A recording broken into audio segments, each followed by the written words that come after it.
Good morning.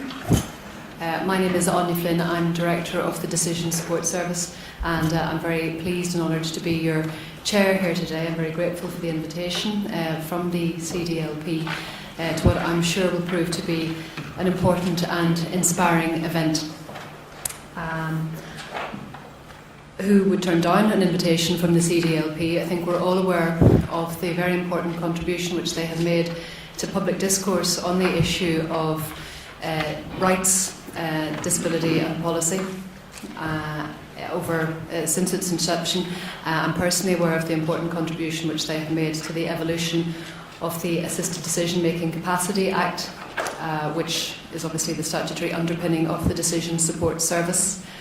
In many ways, the Act may not be considered a finished article. It will have to undergo further amendment before it's actually properly commenced, before the Decision Support Service is up and running. But I think it's much closer to being a finished article due to the input of the CDLP, and I certainly, for one, as Director, will welcome their continuing involvement as the situation progresses. I am struck by the very powerful statement of intent of the Voices project, voices of individuals collectively exploring self-determination. Self-determination is, of course, very much part of the ethos. It's central to the ethos of the Decision Support Service. It's there, of course, in the United Nations Convention on the Rights of Persons with Disabilities, and together with important concepts of autonomy, dignity, independence, bodily integrity, it will inform and forms part of the guiding principles of the Decision Support Service. I am looking forward very much to hearing from many of the authoritative speakers drawn from an international collaboration who will be here today, both as speakers and as facilitators. But central, I think, to today's discussion will be the voices of the storytellers themselves, because nothing is more powerful and more informative than personal narrative, and we'll be hearing from them later. I'm going to commence by introducing to you, and he probably needs no introduction, Dr. Charles O'Mahony, the new head of school here at NUIG. And I must congratulate him on that appointment. Charles has an impressive record, obviously, in the area of disability rights and policy. You'll see his biography there, and his credentials are certainly impressive. I will invite him now to open today's proceedings. So I'm opening the floor now to Dr. O'Mahony.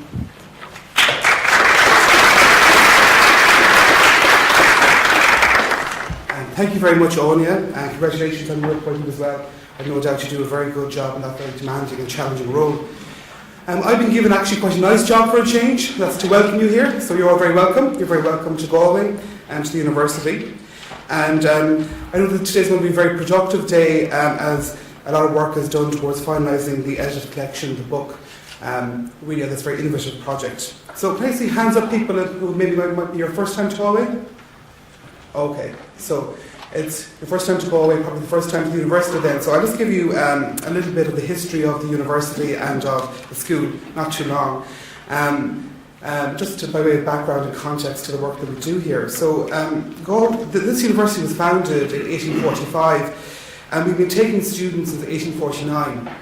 So we had our first intake of students in 1849, when we had 68 students who entered the university on the 30th of October. And at that time, we were called Queen's College Galway. And we were established as one of three Queen's Colleges.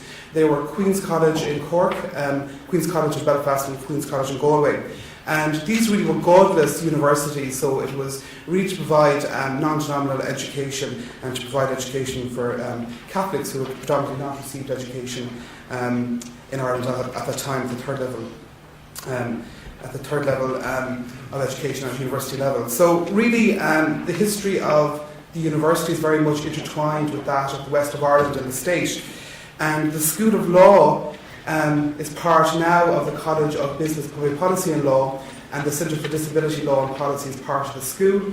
And we have a sister centre, which is the Irish Centre for Human Rights. And just to say about those two centres, the Irish Centre for Human Rights and the Centre for Disability Law and Policy, they're really world leaders in their areas of research, and they undertake very innovative research and have a very big impact in the area of public policy. Okay, so just to talk then a little bit about the Voices project.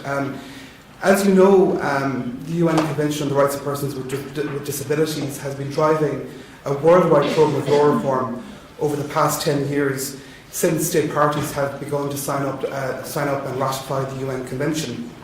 And states throughout the world have been trying to bring their national law, their domestic law, into compliance with the UN Convention on the Rights of Persons with Disabilities. And I know we have a very international audience here today, and I think we could all share stories of a very mixed bag of successes and failures in relation to the implementation of the UN Convention on the Rights of Persons with Disabilities into national law, and ensuring that national law is compliant with the various different provisions of the Convention. And it's within this context of a large programme of worldwide law reform that this project, the Voices Project, is very groundbreaking. It takes a very groundbreaking and inclusive approach to looking at these very difficult questions around controversial topics and how to make meaningful law reform in a number of these areas. And I think it's fair to say that the emerging recommendations that are coming from this very innovative project, they're quite novel, and they're really going to, in a very meaningful way, inform the law reform debates, not only in Ireland but throughout the world, around very important issues. And it's very clear, if you look at the areas that are looked at under the scope of this particular project, they're very complex and controversial areas. So if you look at the themes of criminal responsibility, contractual capacity, consent to treatment and consent to sex, in Ireland and elsewhere, these are very controversial, they're very uneasy topics for a lot of policymakers and for legislators.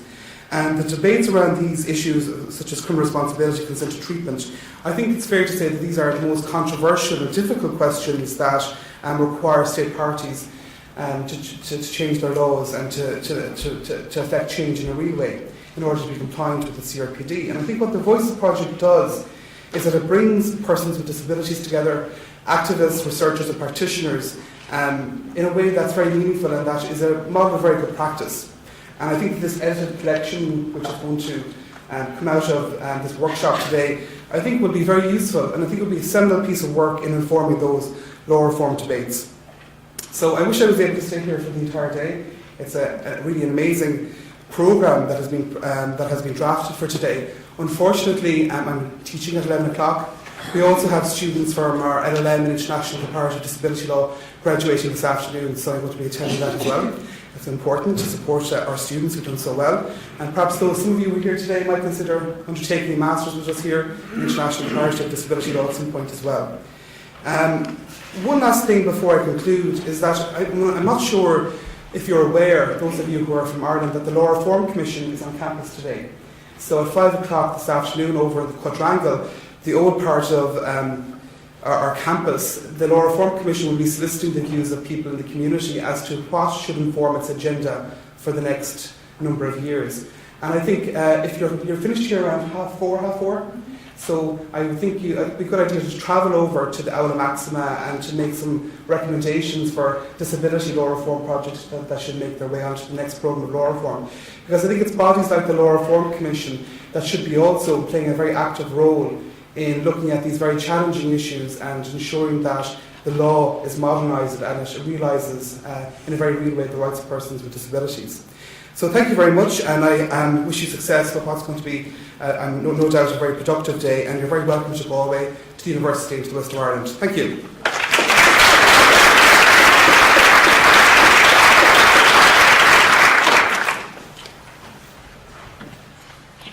Thank you, Charles.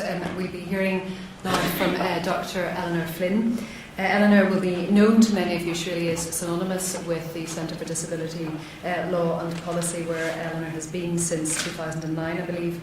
And since her postgraduate work, Eleanor has published and lectured extensively on disability rights and policy, and it strikes me that hers is an analysis which really goes beyond the theoretical and has an important emphasis on the practical implementation of rights. Central to her work has been the themes of advocacy and empowerment. So her credentials are considerable and her energy remarkable, and Eleanor will speak to us now further on the genesis and the evolution of the Voices project.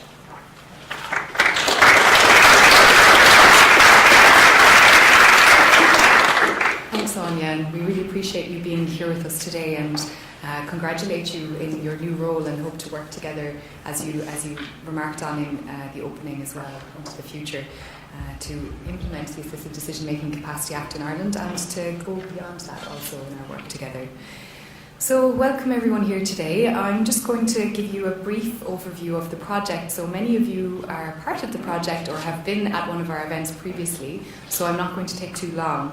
But I want to tell you that the project was born out of a couple of frustrations that I was experiencing in my life as a researcher. And one was of sitting in rooms with other researchers and people who were thinking about legal capacity, or maybe even practicing in the area, working with NGOs or disabled people's organisations. And we were talking to each other, and we mostly all agreed. We were all on the same page that it was important for people to have their right to make decisions respected, and that even if people were in a really difficult place in their lives, or even if they were in crisis, there was always a way to work with people. There was always a way to try to support their will and preferences. But those conversations were only happening in very small rooms that not many people were in. And the other frustration I had was that when I was talking in different rooms with policymakers or with people working on the ground in different countries, I was having a totally different conversation. So in those rooms, people were not at all convinced that people could make their own decisions with support, and all of the hard cases were immediately brought to the front of the discussion. What about the person in the coma? What about the person who's in the crisis? What about the person who is perceived to be a risk to themselves or to other people? How do we respect their choices? How do we respect their decisions? And what I felt was sometimes missing in both discussions was the lived experience of people who had actually lived through these moments in their lives, and who had the knowledge of how people could truly be supported in very difficult situations. So I wanted to try to bring these two worlds together in the project. I wanted to try to bring the people who all agreed that everyone should have the right to make decisions, together with people who weren't at all convinced. And I wanted to do that through the medium of storytelling. I actually, long time ago, I always thought I would be a novelist. I didn't want to do law at all. It was a backup plan. and I really like that somehow I have managed to bring stories into my professional life in a way that maybe I didn't expect to when I was a teenager. But I'm really glad about it.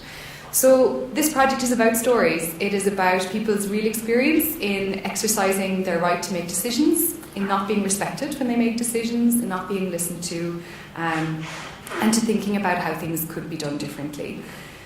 I really wanted to create this pairing process that we have in the project of a storyteller and a respondent working together, but it was equally important to me that we don't have an artificial divide between the storyteller who has lived experience, and the respondent. I don't want people to think that the respondents, lovely as you all are some sort of magical expert that doesn't relate to lived experience at all. We actually are very fortunate in this project to have respondents who have a wide range of experiences, many of whom also have lived experience of having their decisions denied or not respected in different ways.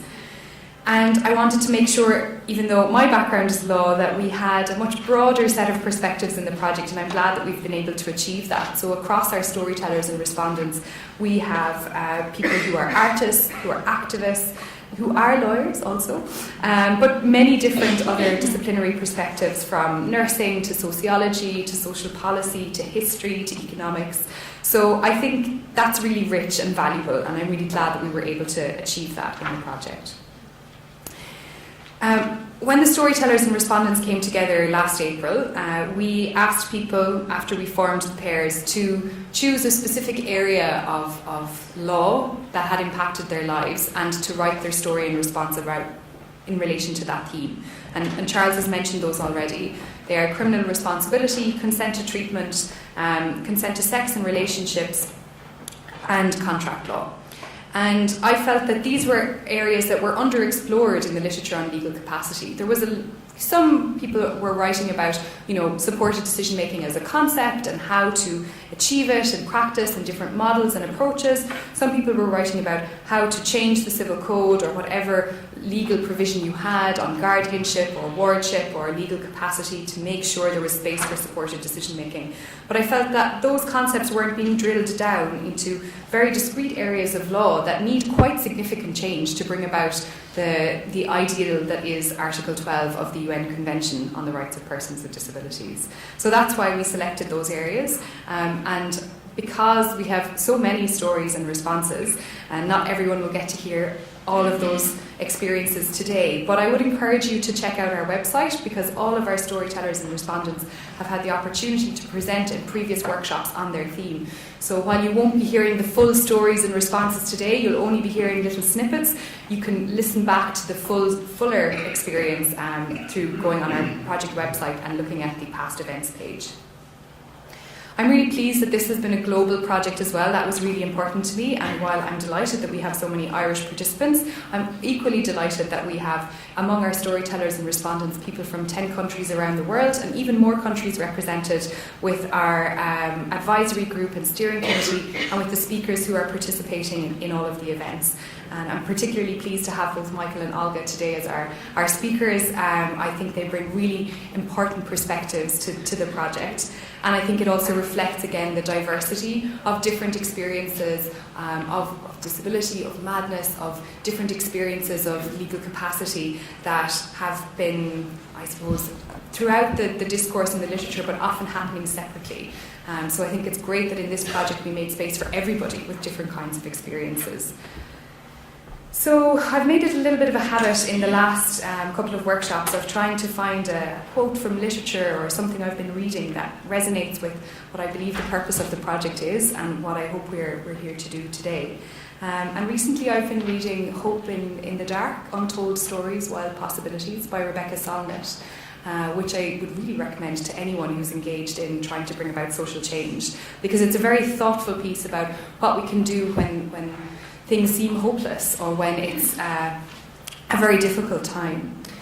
And she was writing it in the aftermath initially of the election of George Bush in the US, but she's updated it since, and I still think it's incredibly relevant. So I just want to give you a few pieces from her and what she says that I think are relevant to our work today. She says, "This is an extraordinary time full of vital transformative movements that would have not been foreseen. It is also a nightmarish time, and full engagement requires the ability to perceive both. Hope is not the same as joy that things are going well, or willingness to invest in enterprises that are obviously headed for early success, but rather an ability to work for something because it is good, not just because it stands a chance to succeed." I think that's something we're all engaged in. And finally, two slightly snappier ones.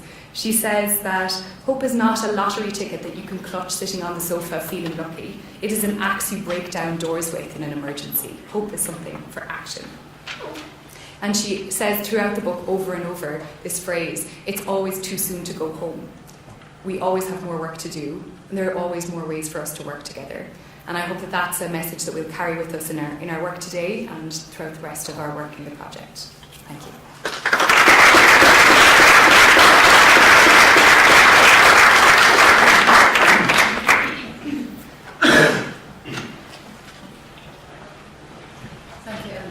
I'll introduce you now briefly to Olga Runciman, who is going to share with us her personal narrative.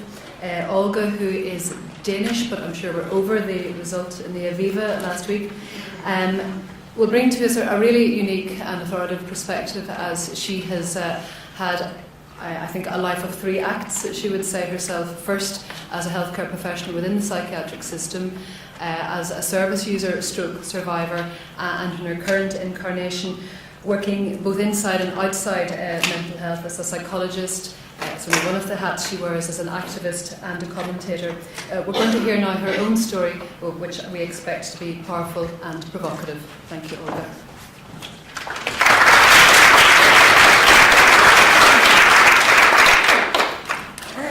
Oops, get my glasses already. This is something new, having glasses. I'm still navigating that world. Anyway, thank you very much for inviting me.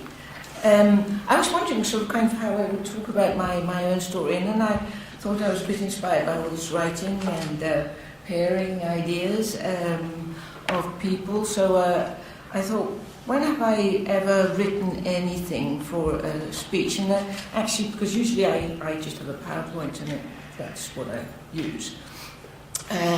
But here, earlier this year, I was invited by WHO to speak at the United Nations on legal capacity as a psychiatric survivor in the report that's now come from the High Commissioner of Human Rights, which is also why it was so important. So I was thinking I would just read little bits of my talk from there and then fill it out with my story, just sort of to kind of spice it up. So I just to say sort of a little bit, I'm actually British. I have a British passport, but I live in Denmark. I was born in Saudi Arabia. My father is from South America. They met in Africa, and we basically moved all the way around. So I never really know quite where I come from. But it's nice to be able to have access to many different countries. And I'm also the oldest in a family of 4. Anyway, I was invited to speak, so I sort of started off with saying, I'm here, and I just read these little bits and then I'll fill it out. So I was writing, I'm here today speaking in the capacity of someone who has been in psychiatry as a backdrop to why the report of the United Nations High Commissioner for Human Rights is so important. But I'm also a person who's recovered. But the question is, from what?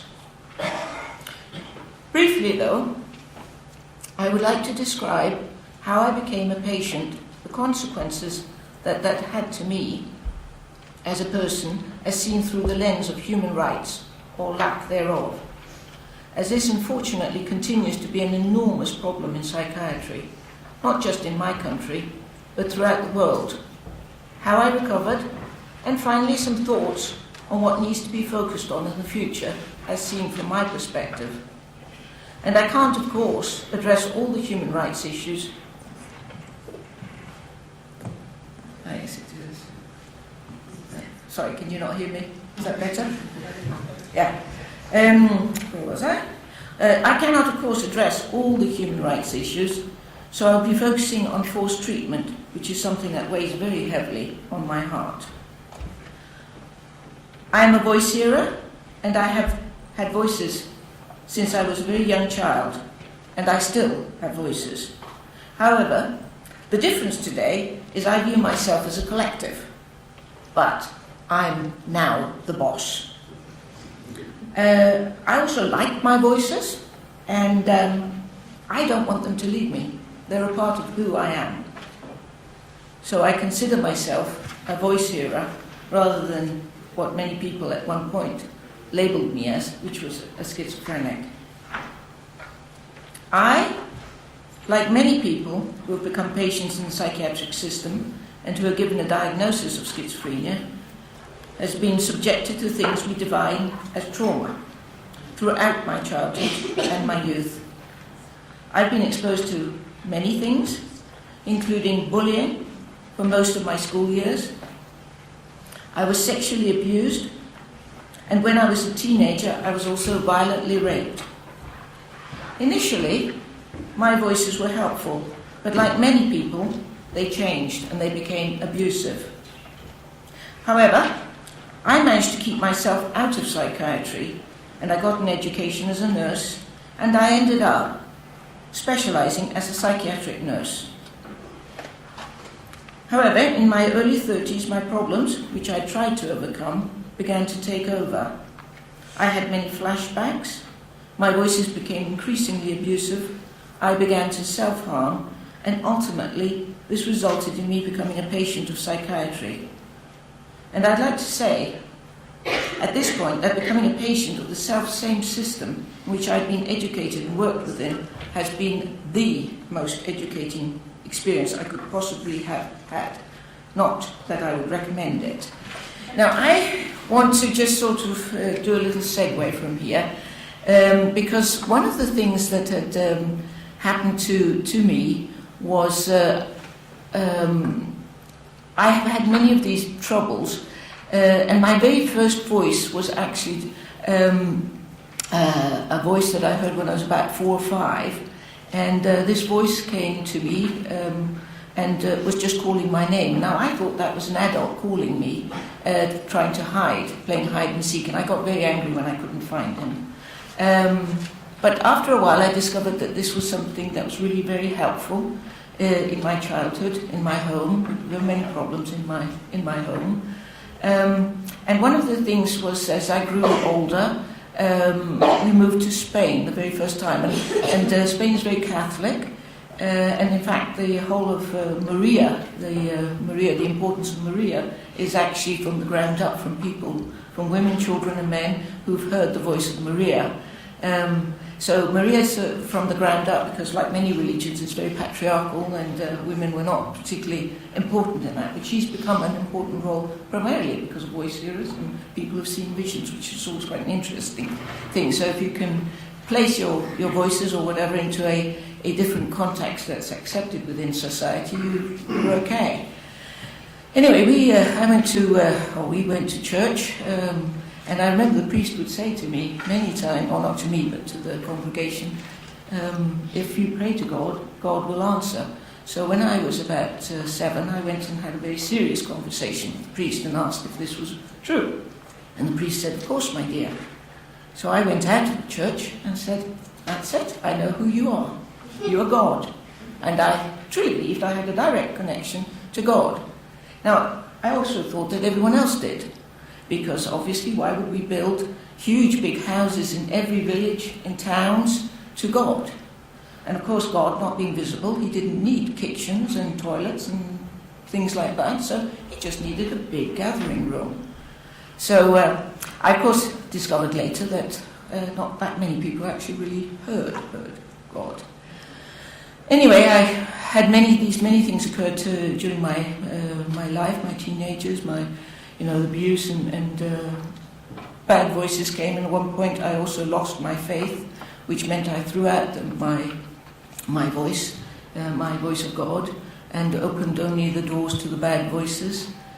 Today I have that voice back again. I don't call that voice God. I call it my good voice. However, John Reed very interestingly pointed out at one point, he says, Olga, but are you aware that all you've done is add an O to God? And I thought about that. And I thought, yes, that's true. But then I discovered that the good voice, or good in Danish, is spelt like God. So I, without realizing it, I placed it right back where my good voice used to be. Actually, so it's quite funny how some things happen like that. But anyway, to go back to being a patient of psychiatry as a psychiatric nurse, one of the things that I discovered was that when I was beginning to suffer a great deal of distress, I found out that working in the psychiatric ward, I was at that point in time working in the youth with the teenagers and also working quite a lot of overtime, I discovered that I didn't want to be a patient of the same system. And I came into an awful dilemma, because I thought to myself, how can I possibly work in psychiatry if I do not want to use their services? Now, I've since asked many people, when I go out and do training and teaching and within the mental health, would you want to be a patient of the ward that you're working in? Would you want your child to be a patient of a psychiatric unit? Would you want your lover, your boyfriend, girlfriend, your family? And many people think about that, and then they think, well, no, I'd do all kinds of things to avoid that.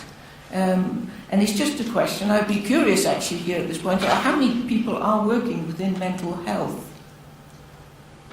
Nobody. How interesting. Oh, so where are you? Are you people, are you from families? Do you have families who've had mental health issues? Yes? Are you people who have themselves been in mental health? Yes?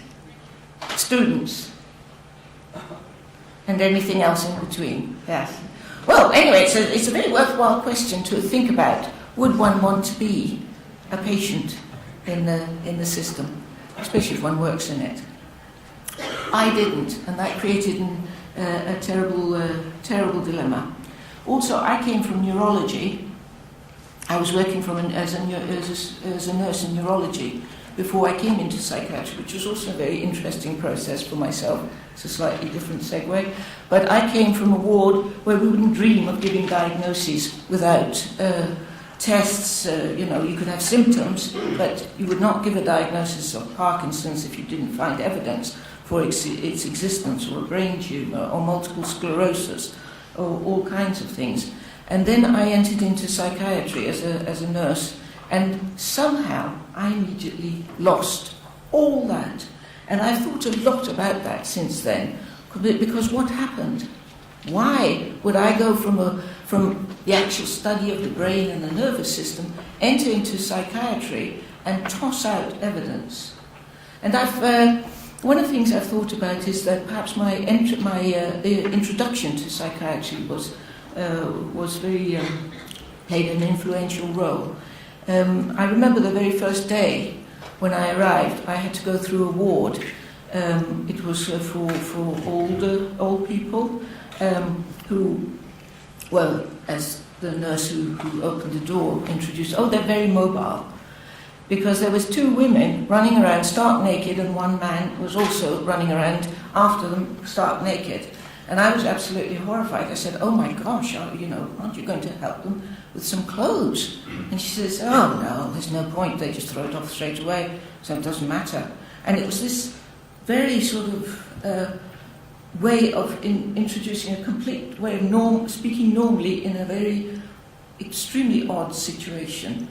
I then went to my ward, and I was introduced that these people are very, very seriously ill, very unpredictable, and you will need to be with the staff for at least a whole month before you can truly begin to speak with the patients. And then, of course, it will be selective which patients you need to speak with, because some of them will really mess with your mind. You need to have learned how to avoid that sort of thing. So somehow, along with this one, I got wrapped up in this extraordinary, strange world where people did behave in very different ways, but it was defined as madness. I see today that, of course, when we create an extraordinary environment, people react to those environments, and that power and social. There's so many things involved in that, but sadly, I completely somehow got encompassed, wrapped up in all of that. And forgot until many years. In fact, I had to go through the process of being a patient of the self-same system before I truly began to reconsider and think about these things. Now, I don't want people to have to do the same, so I'd like to kind of share these things. But it's important, I think, to think about what we do when we create environments that put people in very difficult situations who are in great crisis, and we place a power structure that is inherently abusive because it is allowed to be, because of our laws. Now, I don't know so much about the laws in Ireland, so I'll be referring, of course, more to in Denmark. So, when I became a patient,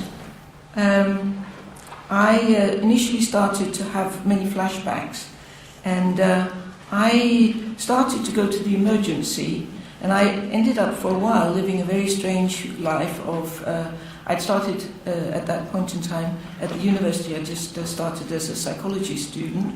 At the same time, I was working as a psychiatric nurse in this youth ward, and then sometimes at night, when the flashbacks would be so terrible and I couldn't sleep, I would go to the emergency and get a sleeping pill and spend the night in the emergency of the psychiatric hospital.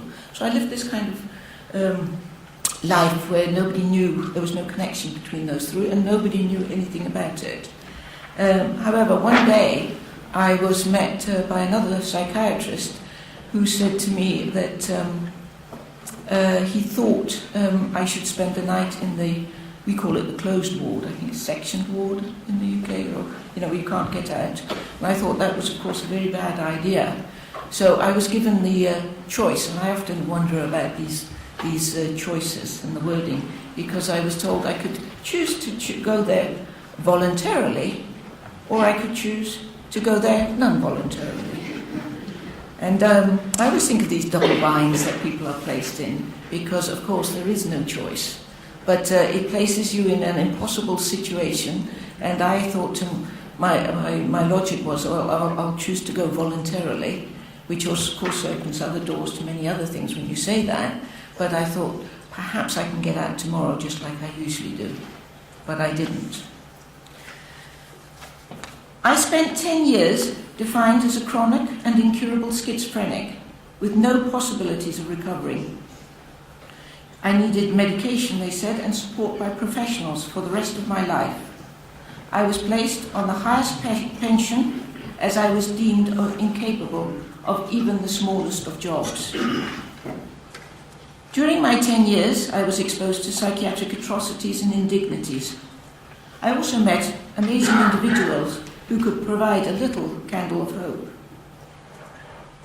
When I first approached psychiatry, they tried to encourage me to be admitted, which I was not interested in, as I was keenly aware of the stigma surrounding the psychiatric patient, and my fears of losing my job, which proved to be correct. I lost it immediately as soon as it was found out. I was presented with the choice, as I just said, of being admitted into a locked ward, either voluntarily or non-voluntarily, which implies choice, but in reality is overt or covert force. And though this happened to me many years ago, I am a witness to this continued practice today in my everyday work.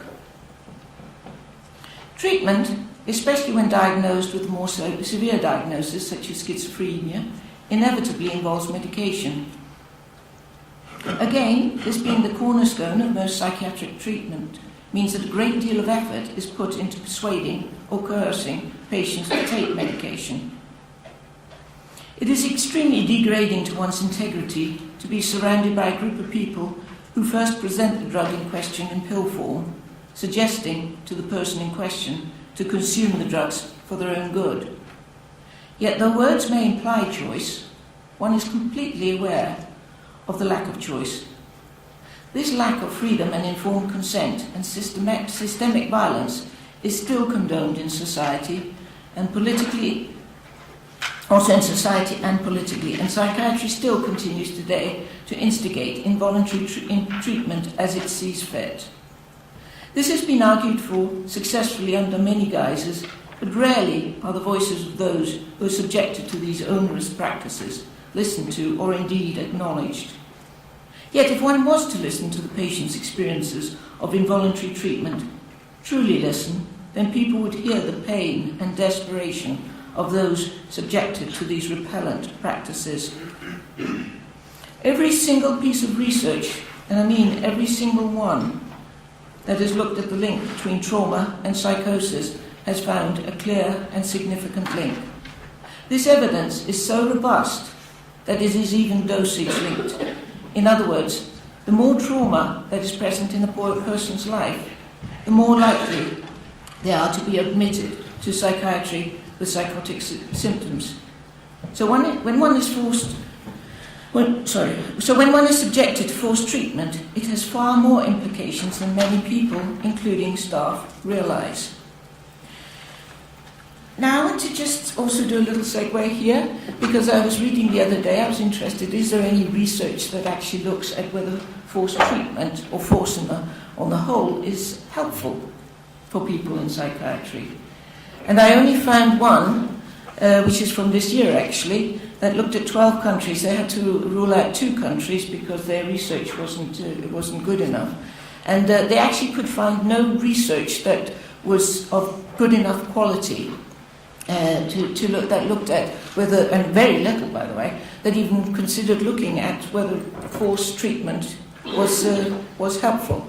So they did their own one, and they decided to look at whether forced treatment actually shortened people's time in the hospital. And they looked at 3 kinds of forced treatment. They looked at isolation. Now we don't have isolation in Denmark, but I believe Britain uses it.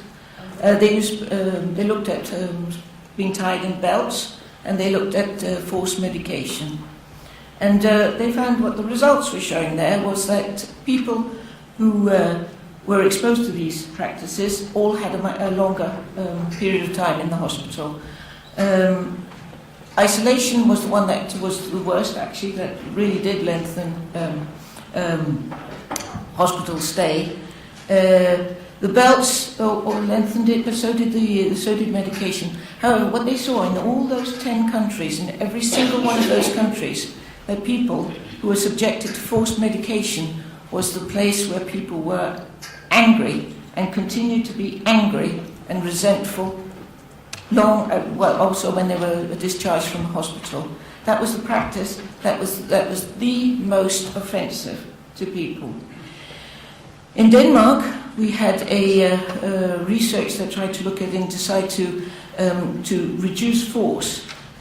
They asked, of course, they have to ask what people would prefer people to be reduced. And the overwhelming answer was medication, forced medication. However, one of the reasons they chose was they chose actually to reduce belts. With the result, now the results are coming in, that forced medication has risen. And one of the things I discuss, and it's very provocative, I do realise that, but having worked within the system myself, I realise that when people are put in belts, this is a very obvious practice as a staff member. You are forcing somebody there, and it lasts a long time. Now, when you give, so you're a witness as a staff member to your forced treatment, and this can sometimes, certainly in Denmark, over days. Sometimes they've had people, so it can be a very right in your face. However, if you force drugs on somebody, you're a group, you jump that person if you like, and it's over in a couple of minutes. And this has been, people get very angry when I say that, but I do know that is, people do not like, as staff members, to be a witness, to hear the person in the belt screaming and shouting and fighting, and you have to be sit in the room there with them and stuff like that. So, and I think this is one of the reasons that a lot of places try to reduce belts, tying people in belts, or perhaps isolation, rather than the actual practice that actually is the most onerous for most people, and that is forced medication. If I am to take myself as an example, being surrounded by a group of people in a threatening role is reminiscent of playground bullying that I was subjected to. When one refuses to take medication, despite the persuasion of the staff, the consequences lead to our human rights being broken, and also Article 15, 16 and 17. One is grabbed and held down by a group of people who are both men and women. One's underwear is pulled down and then being forcibly injected with a chemical substance. This has all the similarities of being raped, for the feeling is the same. And just like often happens in cases of rape, one is made to feel responsible, and the horror of the act distilled and negated under the guise of help. Indeed, one often has to suffer the added insult of having to acknowledge that it was necessary and good that this event occurred. So just like with sexual abuse, the people put in place to take care of the child abuse the child, and likewise, the system put in place to help the distressed abuse the distressed. This truly is a massive betrayal of trust and hinders the possibilities of creating trusting relationships so needed for healing and understanding. This is why there is a survivor movement and a continued demand for human rights, which has existed as long as psychiatry has been in existence. I recovered despite psychiatry, not because of psychiatry. Yet when I say this, I refer to the institution of psychiatry.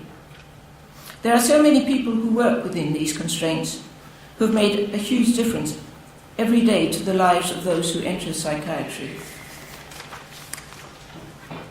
And I too have met people who supported directly or indirectly my recovery, and I would not have done that without them.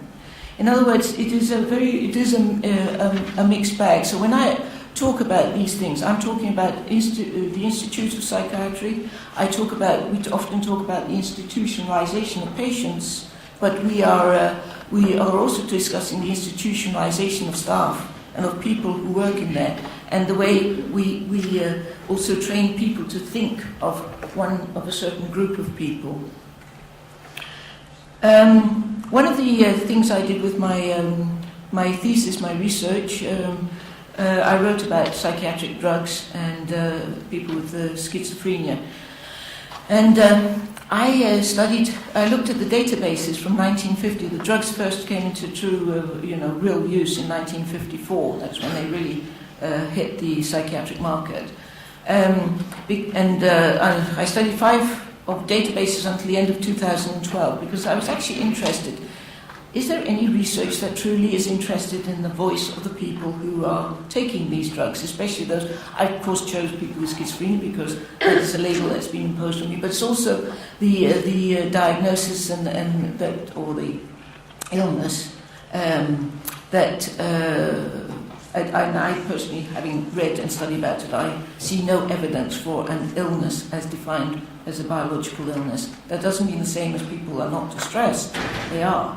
But there is no evidence for this illness, either genetically or biologically or in any way or sense. But when I was studying these five databases, I found actually only 14 articles out of thousands over the years where they actually asked the patients about their experiences of taking neuroleptics as a schizophrenic. This, for me, just shows how massive the lack of our voices have been present. In other words, all our knowledge about psychiatric drugs is top-down. When we say they work, it is top-down. When we say it is helpful, it is top-down. When patients say it's not helpful, it is lack of insight and a sign of their illness.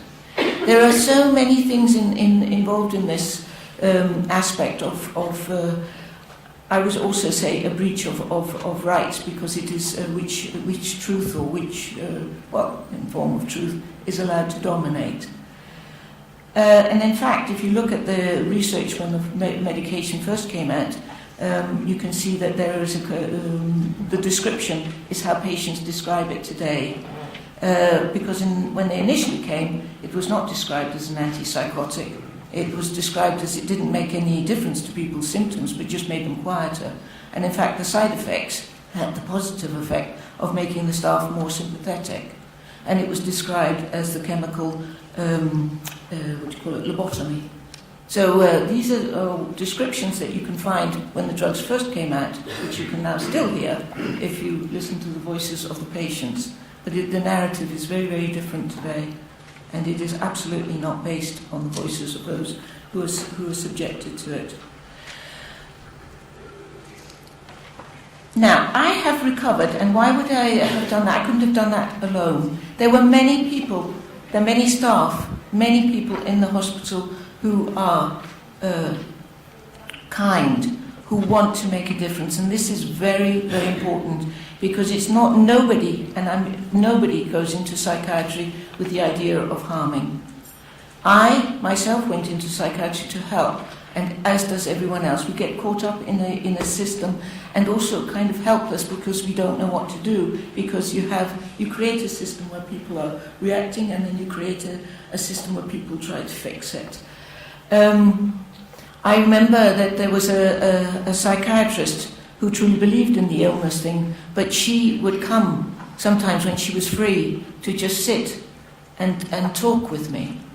And I remember that made such a difference in my distress, because I believed at that time that schizophrenia existed as an illness. I believed in all of that because I was a psychiatric nurse, and it just never occurred to me that we could create a system that wasn't based on so much science, really. So I truly believed in the illness and the brain chemical imbalance theories and stuff. But she would be there, and that made such a difference. In fact, she doesn't know that she made a difference with regards to my thoughts of suicide. There was a nurse who came when I was getting better, and I was persuading her saying I needed to withdraw from my drugs. And she spent many hours talking with me and said, I'm going to support you with that. But she was nearly fired because, they were very, very angry with her. And so she had to come back to me at one point and say, Olga, I'm really, really sorry. I can't support you. But of course I knew she did, right? When I was withdrawing from my drugs and everything, there was my story is such that I thought I was still ill. And when I started to come alive because I got off my drugs, I didn't know it was because of my drugs. I thought I had a cancer window of, does that mean 5 minutes? Yes, great. Window of opportunity. I had a window of opportunity, to live my life because I thought this illness would come crashing over me. But one day I was persuaded by a friend of mine. She kept on and on saying, please come to this conference with me. It's a psychiatric conference. I said, oh, for God's sake, I'm not having any more psychiatric conference. The word psychiatry, I don't want it.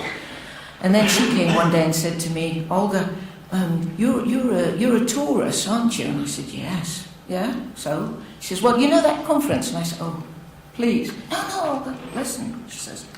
This conference, it's been paid by the pharmaceutical industry and it's going to be the most fantastic buffet ever. And I thought to myself, buffet, good food. And I thought, they've done enough, I've taken enough of their drugs, they can jolly well give me a good buffet. So I said yes. And so that was my first psychiatric conference after having been in the system. And by the way, the buffet was truly fabulous. And I'm pretty good at buffets, but I couldn't try everything that was on that particular one. And I still have a pen from the time. It's like an injection with red ink, with an advertising for a drug on it. Anyway, there was this speaker. He was a psychiatric nurse. And he was speaking for the first time ever of the word recovery, and it was an English word.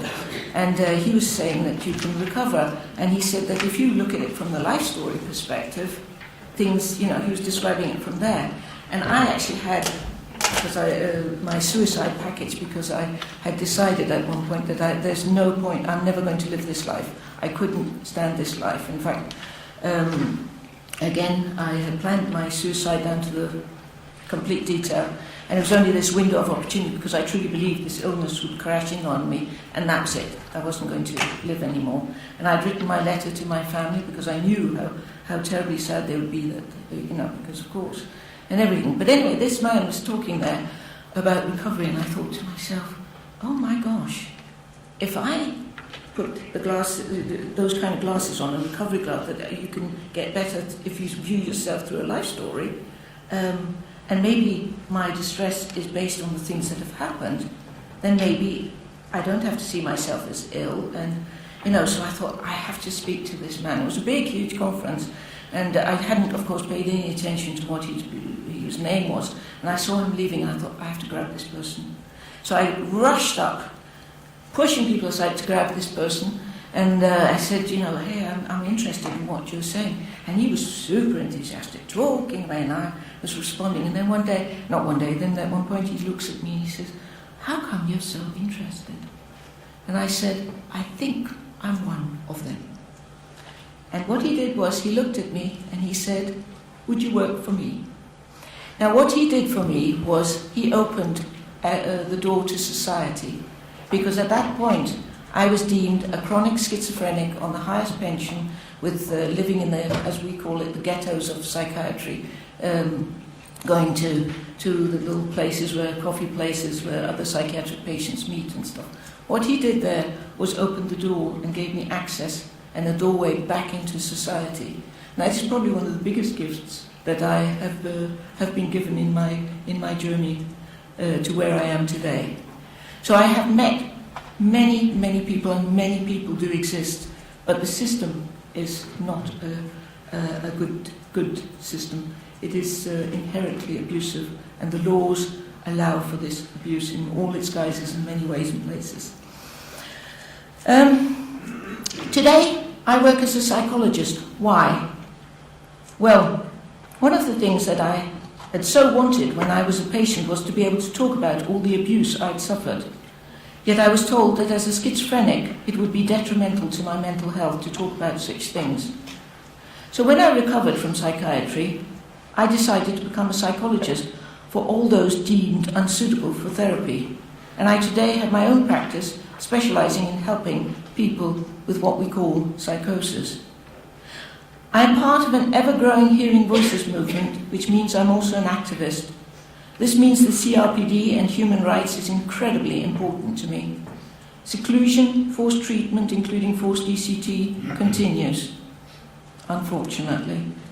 However, looking to the future, I feel there needs to be even more focus on this, human rights and our freedom of choice.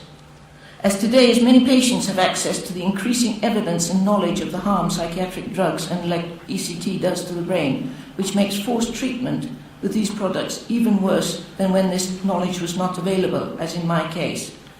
I would absolutely I don't know what I would do with the knowledge I have today if I was to meet somebody who says, you have to take this.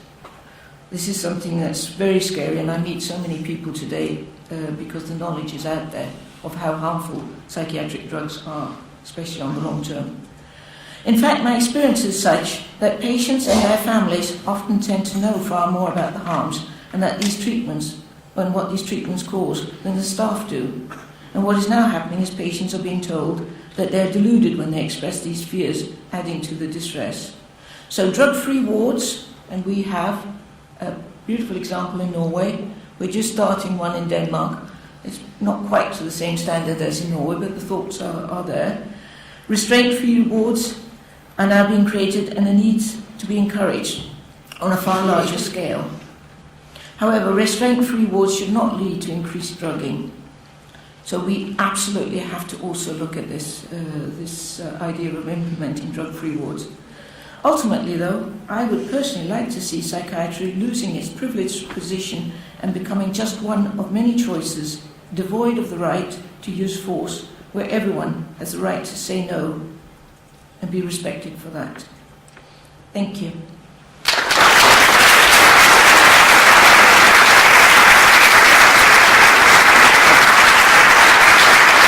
In society, and Dr. Bath brings to us, I think, more than 30 years of research and experience in looking at the full inclusion and the human rights of persons living with disability, and with particular expertise in the legal capacity of people living with intellectual disability.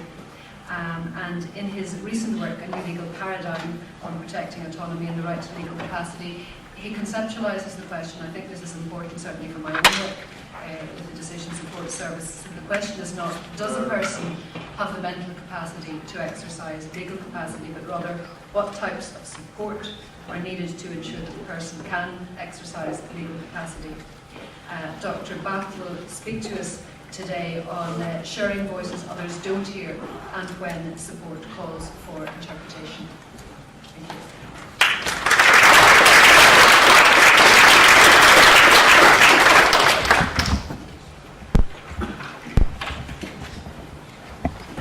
Thank you very much for that, and good morning. I must say, Olga, it's really a great honor to be sharing this session with you. That was an incredibly powerful story, and I think speaks directly to what this initiative is about, the Voices Project. And when Sinead here just helps me get this on.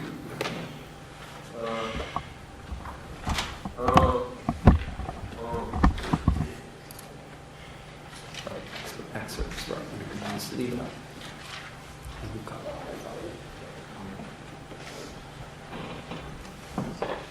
Okay, we'll just leave that. We'll just leave that slide there for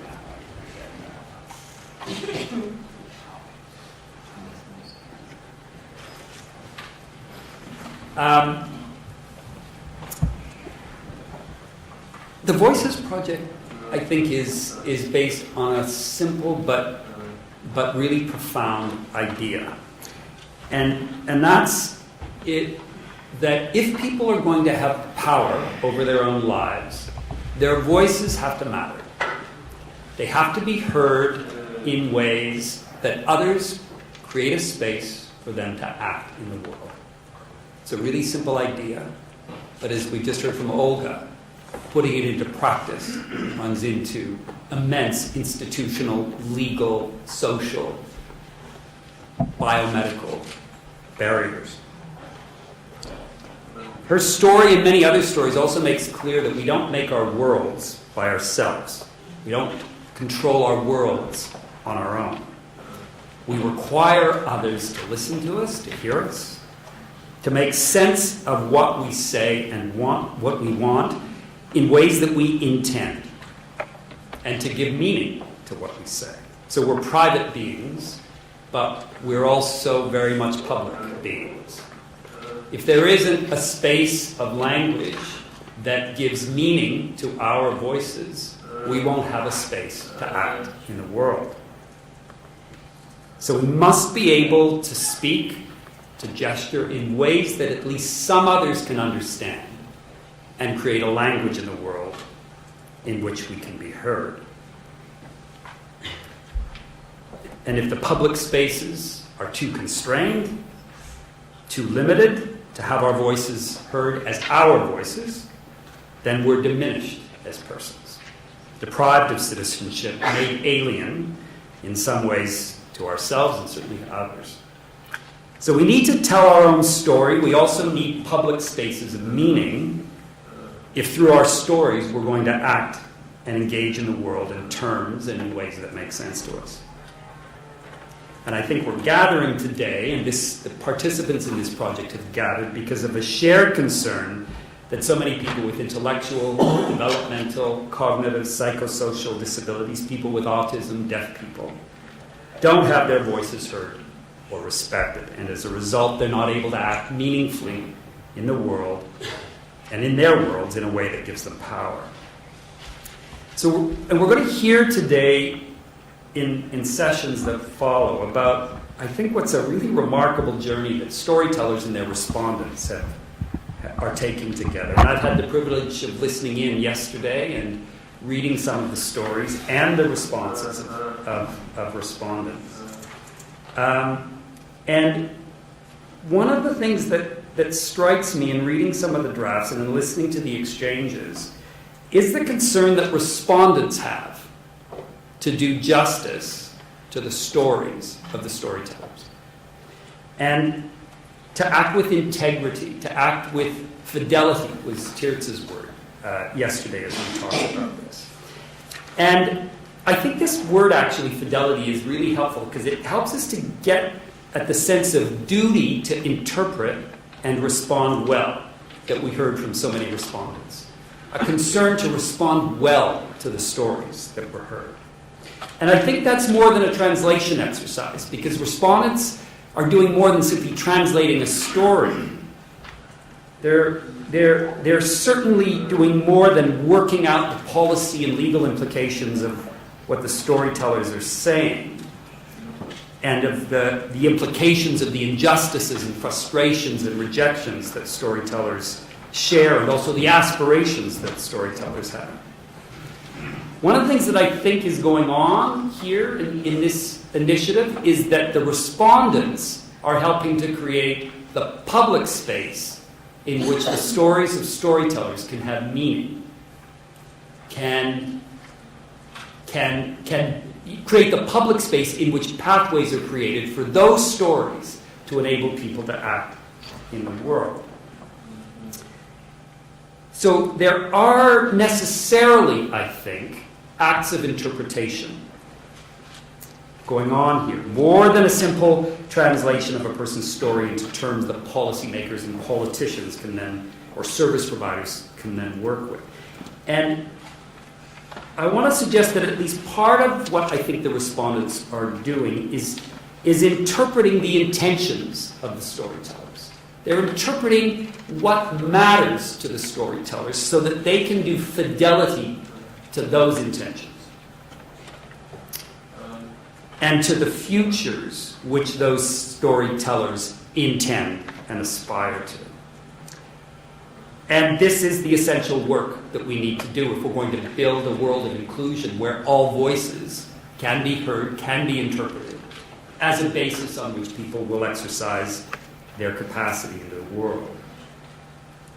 A world where people's voices aren't silenced, aren't distorted, as they are so often, as Olga shared in her own remarkable journey, where voices aren't misinterpreted, misrecognized by others, which leads to such harm and violence. So I wanted my remarks today to tease out some of the connections here between having things that matter to oneself and having intentions about how things should be or how they should have been, expressing those intentions, giving voice to those things, having those expressions of what matters to me interpreted by others who hear our voices and our intentions, and then fourth, how that can create a space of public meaning in which our intentions make sense in the world, and so in which we have others help create the space to develop and exercise our capacities, to act on those things that matter to us. So in other words, we can't exercise our capacities to act in the world if we don't have membership in a community of those who interpret our voices, just like the Voices Project is creating a community of membership in which storytellers' voices can have meaning, public meaning. So our voices won't matter unless we are members in a community where that's made possible. And it's that work of interpreting the voices of others as intentional that I want to focus on here. And by work, I don't mean something that's necessarily hard to do or that we should be paid for. I just mean that it's a real activity that people do to interpret the voices of others in meaningful ways. And in fact, I think it's the daily stuff of life. We do it to each other all the time. We wouldn't have public spaces of meaning where we can act if we weren't interpreting the voices and states of others all the time. And I think we've created some rules about what counts as valid interpretation that enables some voices to be heard and others to be silenced, to be misinterpreted and misrecognized as the basis for excluding them from a community because they don't fit. So I think most of the time, for most of us, we get through a day, we have our personal relationships, we do things we care about, only because we can rely on others to interpret our voices, in whatever way we happen to give voice, as expressing our intentions about things we're going to do on our own or what we're asking others to do with and for us.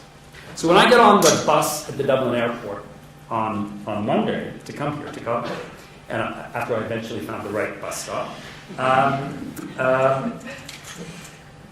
I got on the bus, and I showed my ticket on my cell phone to the driver, and he let me on the bus. I didn't actually have to say very much. I showed him the barcode and the ticket, the time was right, and up I go. It was really straightforward, and it worked, right? Because the world's organized in a way for people like me who have credit cards, can go online, can enter things into keyboards, can have all kinds of transactors work that spit out then an email or a printed form, and I can get on a bus and I can go to Galway. And in doing that, my actions are interpreted as meaningful, and I have now an agreement, and I actually trust the driver to get me safely to Galway.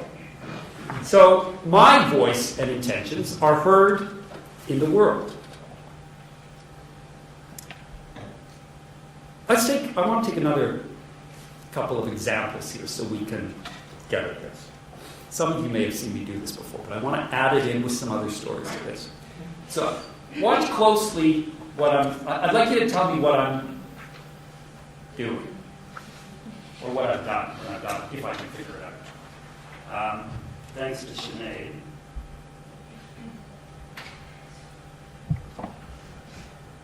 What did I do?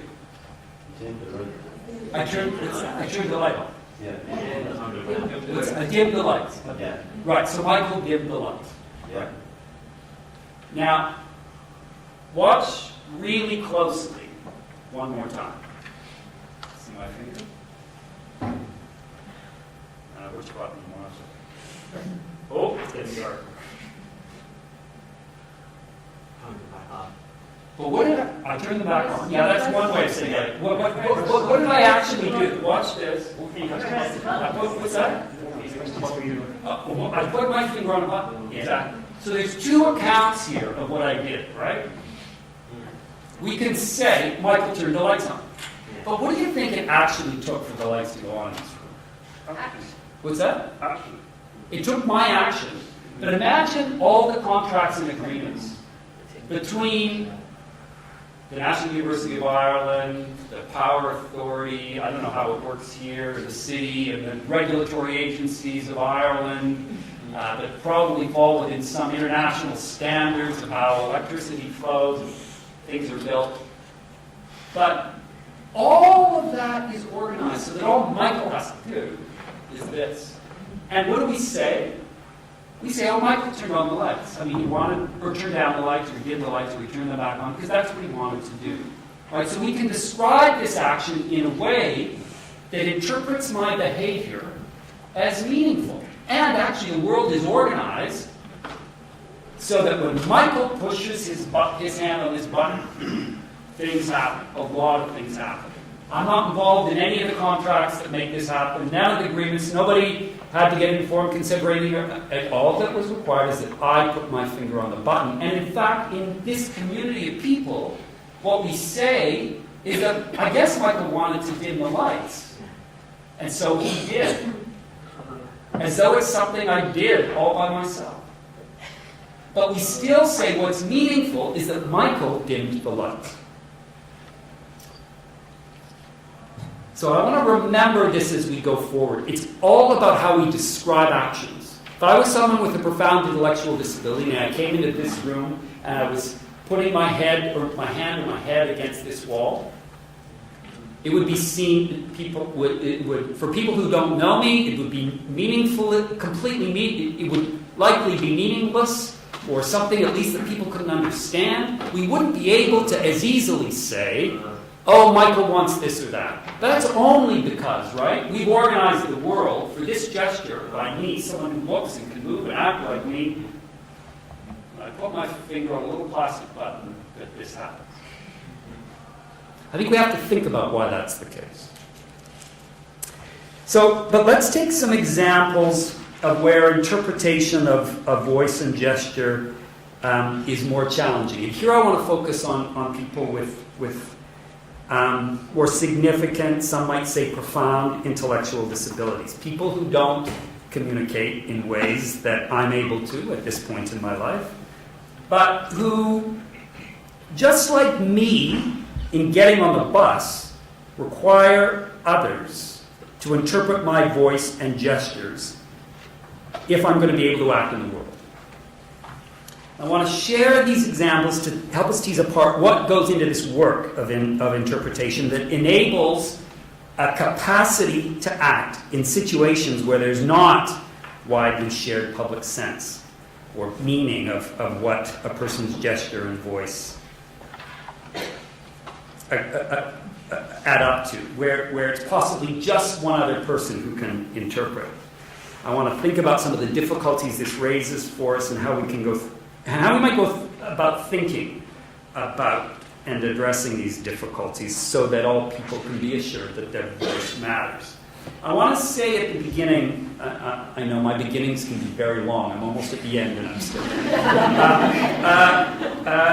that I've been working for many years at advancing the right to self-determination and autonomy of people with disabilities and in particular people with intellectual disabilities. And I want to say, I mean, my grounding is very much in the community living movement. And in fact, brought into the movement by parents who wanted something better for their sons and daughters. And I know in some of the stories we've shared, there's a lot of concern, and legitimately so, about how parents and family members have been constraining and restrictive people who've harmed people, and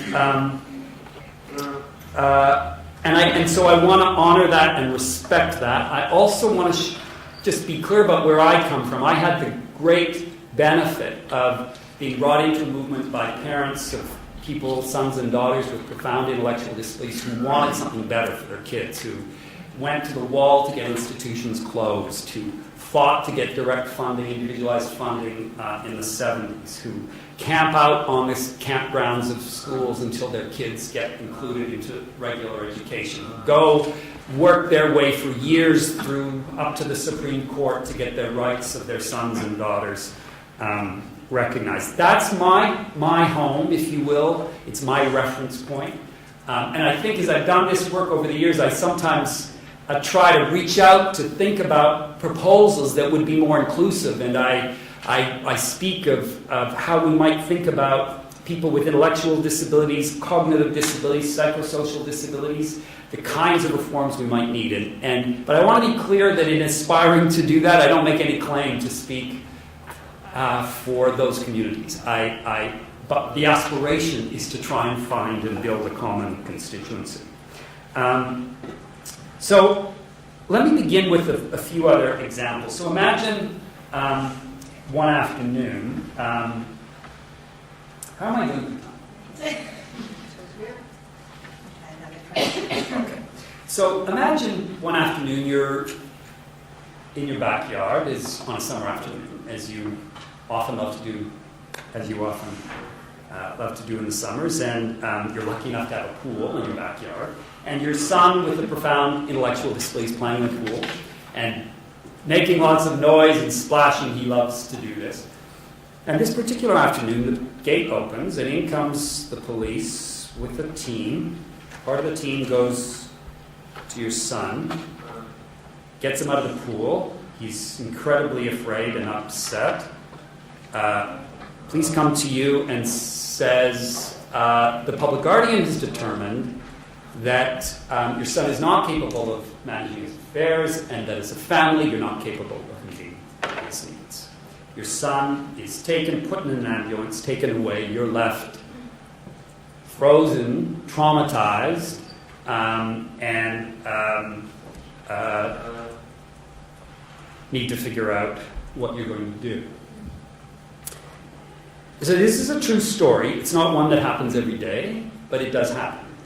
This happened recently recently within the last decade plus in Canada, and it speaks to the breakdown of systems when the ability of a family member to interpret what a son or daughter needs, wants, aspires to is completely disregarded by the system.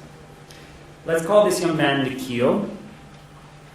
Nikhil's mother fled Uganda in the 1980s when the turmoils were there, came to Canada as a refugee. For the next 10 years, so 10 years, her son was placed in a series of increasingly isolating environments,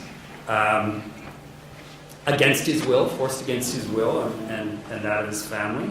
He, psychometric test after psychometric test proved that he had this or that base level mental age, certainly wasn't going to be able to take care of himself. As he became more and more afraid, and then frustrated, and then angry, and then lashing out in ways that seemed to have no effect, he turned the lashing out on himself, and it all became, we know the story, it all became a self-fulfilling prophecy. He was eventually placed, because his behavior was, people refused to listen to it as behavior, as something meaningful. He was eventually placed in a plexiglass room to provide for surveillance, for his own protection, evidently. And there was a little square in the room, and that through that square in the one wall, where just big enough for his mother to put her hand through and for them to touch, she was allowed to visit him once a week. So that was the extent of human contact. You can imagine that things got worse and worse. Of course, we tried to get the media involved, but every time an expose was done, it would just reproduce the dominant interpretation. Look at this man. I mean, of course he has to be locked up. Desperate, trying to deal with the situation, she reached out. I was then running the National Association in Canada, reached out to us for some support, and we worked to create a network around her. We sat down, worked with her to imagine and talk about who Nikhil was, what he wanted, how he communicated, what was important. It took us a year. We eventually were able to negotiate with the public guardian, who, of course, once took over and got control, was then able to get all kinds of hundreds of thousands of dollars a year in resources to support this young man, resources that the family had never been able to get. And we were able to negotiate something and eventually get him out of there. And he had to get out of the province because there was no place in the province that would take him to another province, and to a place committed to gentle teaching. And after some months, over a year, Nikhil actually went home, and he's living at home now and enjoying his cool again. That shouldn't have to happen to people. We have to understand the what happened. I want to share a couple of other stories, and I'm hoping, help me sort of shenanigans with this. How do a keyboard? Or is it a touch screen? This is, oh right. Okay, perfect. Okay, let me, okay, let's just try. Yeah. A couple of the stories I want to share with you.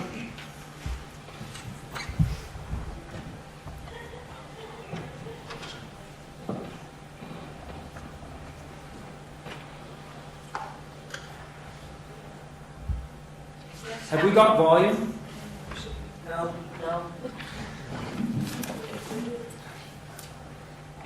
This from a fingertip again.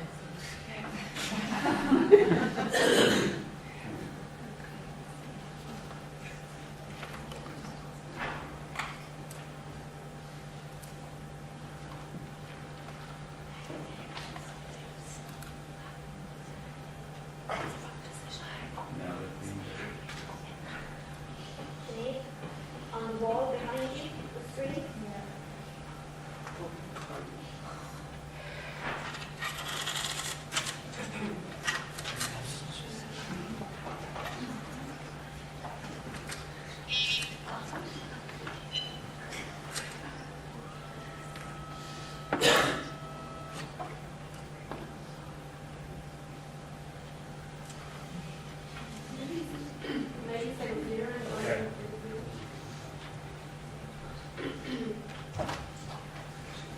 My fault for not checking this out. This is Ian. Ian now lives in his own home. This is one of the people who support him.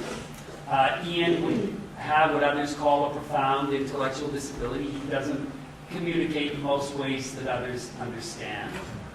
But there are many things he loves. Every morning's classical music. He just loves his classical music. He's and has a good life. Now, I'm going to quote a few things from his mother, Audrey. This is another young man, Charlie Swenson, and his mother, Sue, who's actually the president of Inclusion International, our international federation, is sharing her story about Charlie. Charlie, who's sadly passed away since this video.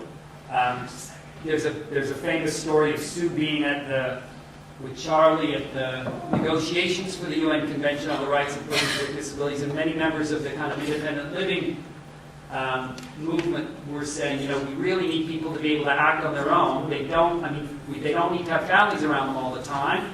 They need their independence, and you're such that as independence just like everybody else. And Sue said, that is fabulous. Why don't you take Charlie to lunch, and so he can be part of you? And as they were leaving, she said, and just remember, make sure to order for Charlie what he wants for lunch. And people realized they had no idea how to interpret what it was that Charlie would want for lunch. They actually needed his mother to help interpret what it was, because she knew his form of language. So what's going on in these stories that I've been sharing? Can we connect my exercise of capacity the other evening in getting on the bus in Galway to Nikhil's story, to Ian's story, to Charlie's story? Sue also told the story of when she knew it was time for Charlie to move out. He had watched his older brother move out of the house, and one day they saw Charlie making his way on his crawling towards the front door. And while that could be interpreted in any number of ways, and I'll come back to this, they interpreted that to mean Charlie wanted to move out on his own, just like his older brother did. And on the basis of that interpretation, they moved to make that happen. So let me start with the equation that I outlined at the beginning. We have intentions, we express them. Our voices can be interpreted by others who gain understanding of our intentions. And guided by these intentions, others create a space for us to grow, develop, and exercise our capacity. So let me start with the first step. We have intentions. I have 10 minutes or so, I think. 5? Oh, 5 to 7. Okay. When I asked Audrey once about how she knew Ian's will and intention, she told me this. She said, human will, that instinctive and inherently human imperative, that sense of being, that thing that tells us we are here, that we can feel. I honestly don't think it has anything to do with intellect. Ian has it. It's what makes him stop suddenly and listen to the sounds of the birds or the wind blowing through the trees. I'm sure it is what makes him so sensitive to music. It is also what makes him instinctively draw back or resist things he doesn't understand, such as an unfamiliar medical procedure. And it's certainly the thing that has prompted him on a couple of occasions when Fred, Audrey's husband, Ian's father, who's passed, had been in intensive care, to gently reach out and stroke Fred's arm. An intimacy that is not typical of Ian, who usually would have to be prompted to make such personal contact. But after Ian did this, his father passed a couple of days later. I don't know what it is, but I do know we all have it. And if we take the trouble to get to know people who do not communicate in typical ways, we'll become very conscious of it. A couple of philosophers, Giampero Arciero and Guido Bondolfi, I'm sorry if I mispronounced their names, in a book, Selfhood, Identity, and Personality Styles, write, intentionality is not a structure of experience which irradiates from the I. It doesn't sort of come from our head in some intellectual, rational way. It appears, itself opening onto the world. It is the essential structure which underlies living experience, as the possibility to gain access to the world and as the fundamental determination of the existence of one's self. So what's, I think, crucial here in both Audrey's account and in the philosopher's account is that intentionality isn't some intellectual quality or capacity. It's elemental to who we are. Some neuroscientists are doing work in this area and talk about nano-intentionality. Intentionality is cellular. It's basic to our being. Second step, we all have a voice, but for Nikhil, Ian, Charlie, they gesture and speak in ways that are unique. They have their own language to express their intentionality and what matters to them. And those close to them, Audrey, Sue, Nikhil's mother, and their families, and their support networks have come to understand what these gestures mean. And they act upon them. So we also know that in trying to act upon them, they face all kinds of barriers, the kinds of barriers that Olga shared with us in her incredible account this morning. But we, as a third step, we express we have intentions, we express our intentions. Thirdly, our voices can be interpreted by others who gain understanding of those intentions. And I'm just going to kind of move through some of this more quickly than I had planned. in work, and I think we have to pull apart what this work of interpretation is all about. Because if we don't, I mean, what we're seeing in our work is that parents' preferences, for instance, are just kind of rejected. Oh, that's their projection. They'd love to think of their son or daughter, Ian or Nikhil, as someone who really loves music and, who wants to be in the world in this kind of way. But that's a projection from a parent's own kind of a sense of loss. They have to come up and face the reality of who Ian or Nikhil or Charlie actually are. And consequently, their interpretations are refused, and the kind of diagnostic categories that narrate Ian and Nikhil and Charlie into the world in a particular way dominate. Just like Olga said, those particular interpretations of her dominated her life. Bruno Mulder, in what I think is a fascinating book called Mind Ascribed, says that mental states are not natural kinds. You can't reduce them to certain neural patterns. Instead, he suggests we ascribe mental states to others as the basis for going through the world together, as the basis for making agreements, respecting and acting, or refusing to act on another's expressed intentions. It's what he and others have called folk psychology. We don't need a psychiatrist to interpret my mental state. We're interpreting each other's mental states all the time as a way of going through the world together. So imagine you say to your friend as you're sitting across from her in a noisy restaurant, I can tell you're unhappy about this. You need some quiet, so maybe we should go here or there or do this, but do this or that. But we don't do it in an arbitrary way, right? We don't just make it up. We ascribe to our friend. We read her mental state, based, Mulder would say, on 4 kinds of evidence. First, we know our friend is unhappy because we've seen this look on her face before. This mental state is just like others. When she looks like this, she puts her hands over her ears, there's a frown on her face, she crouches in her chair. I've seen this before, I know what it means. It's too noisy, we have to get out of here. She's very upset. So we have a history of what these states look like. The second source of evidence is behavior.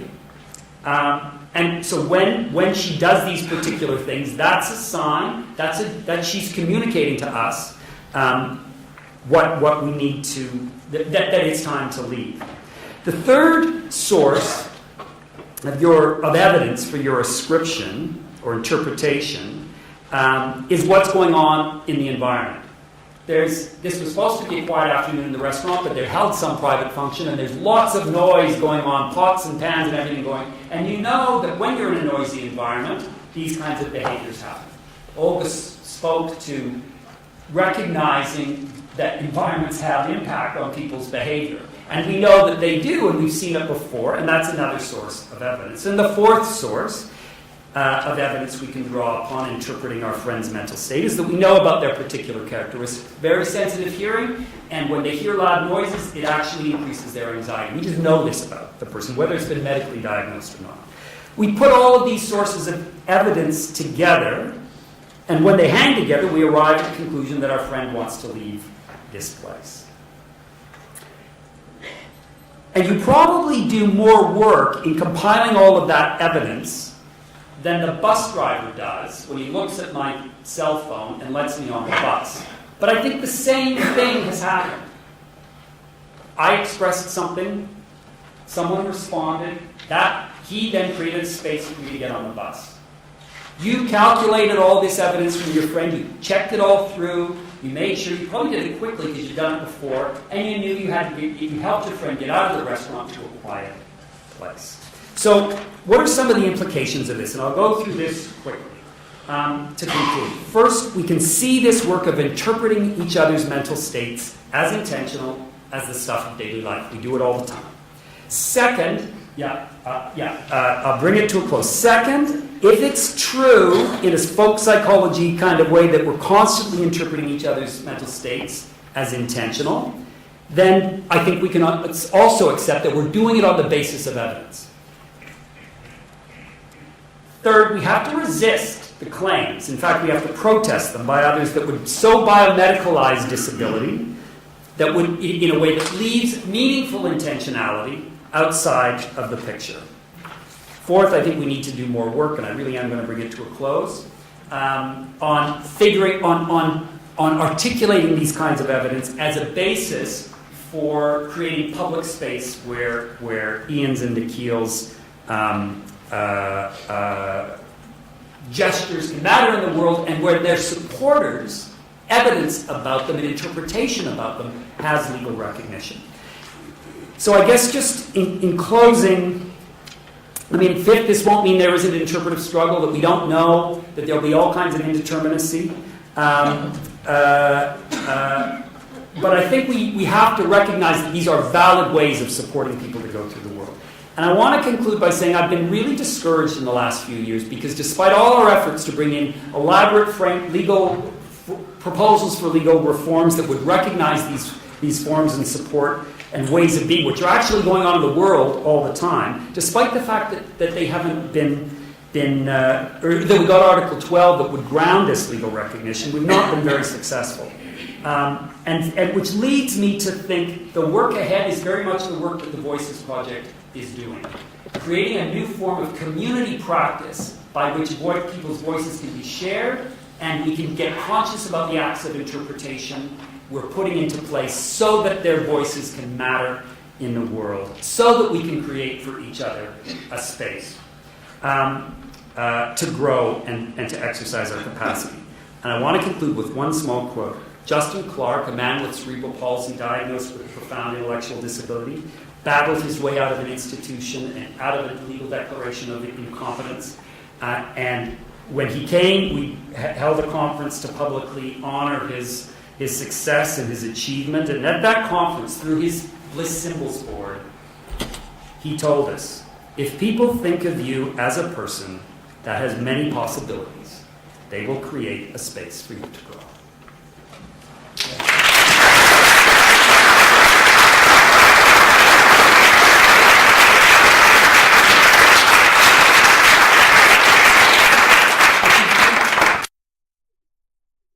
From Hatice Garib, so continuing the international perspective and the diversity of disciplines that we'll be hearing from today. I'm going to ask, Eleanor is going to explain the project which she asked Hatice to undertake. Hatice, as you can see from the programme, comes from a design and communication background and is continuing her studies in that regard. So Eleanor is going to explain quite what Hatice's undertaking was before we hear from her herself on illustrating our journey. Thank you. Thanks, Sonia. So those of you who have been to previous workshops will remember that we've always, along the journey, tried to involve artists in our work, and we have artists among our storytellers and respondents as well. But we've always invited specifically to have an artistic perspective, because we know that it's not only through words that stories are told, and it's very important for us to document the storytelling process in different ways. So with that in mind, I put a request out on Twitter before this workshop saying I wanted to commission a disabled artist to create an infographic about our work in the Voices Project. And Hatice was recommended to me by colleagues in Turkey that I've worked with on a legal capacity project. And we were really excited by her work, and we're very pleased that she agreed to be part of our workshop today. So I've asked her to do a few things. I was very inspired by some sketches that she showed me that she had drawn at a previous workshop of the discussions that were happening between people at the workshop. So I asked her if she would draw, sketch all of the themes that we have, the work that you'll be hearing about in the parallel sessions, as well as to create a graphic that would illustrate the journey, the process of the Voices Project and how we have come to today. So without further ado, I'll hand over to Hatice to explain what she's done.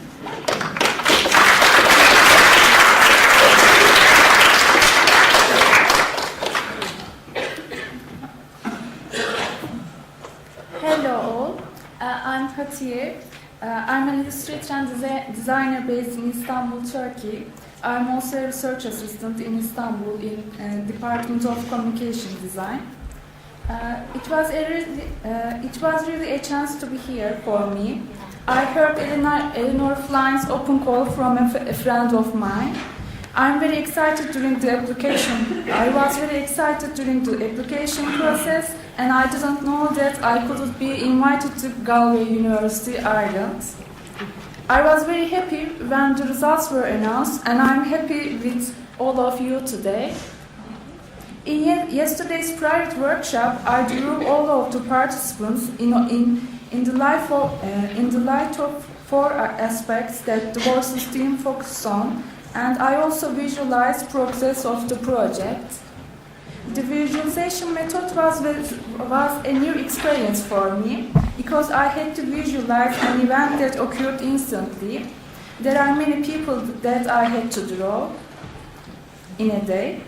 I tried to create as simple visual language as possible in my visualizations. I hope you like them. I'm very happy to be in this great final workshop day. Thank you, Eleanor Flynn and the Voices Project team for supporting me on this interesting journey. I would like to show you my works.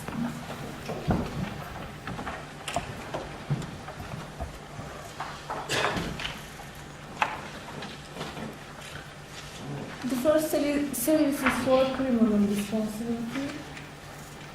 You can see all of the summaries at the end.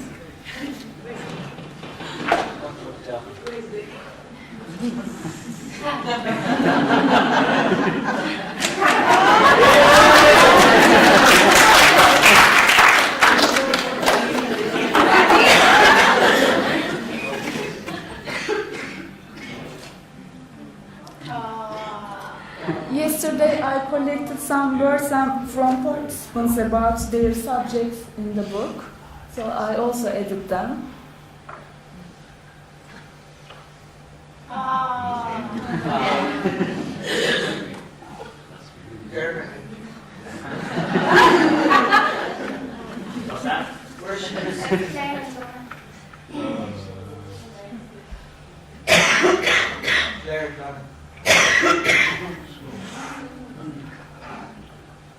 And the next one is consent statement.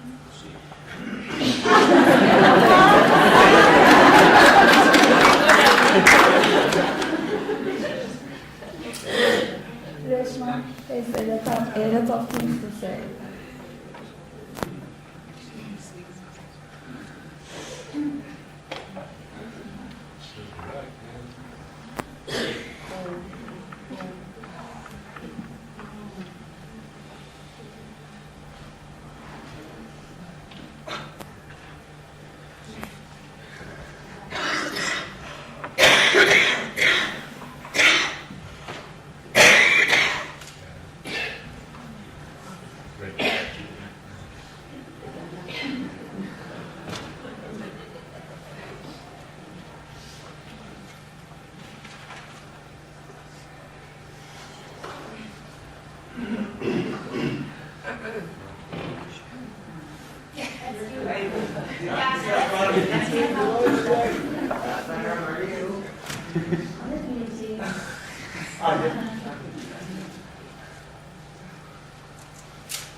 And this is the progress of the Voices project.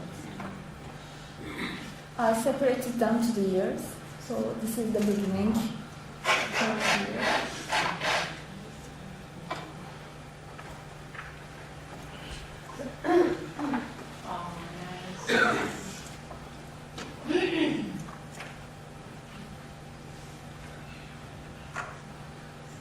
And this one is also show the future projection as they are not finished.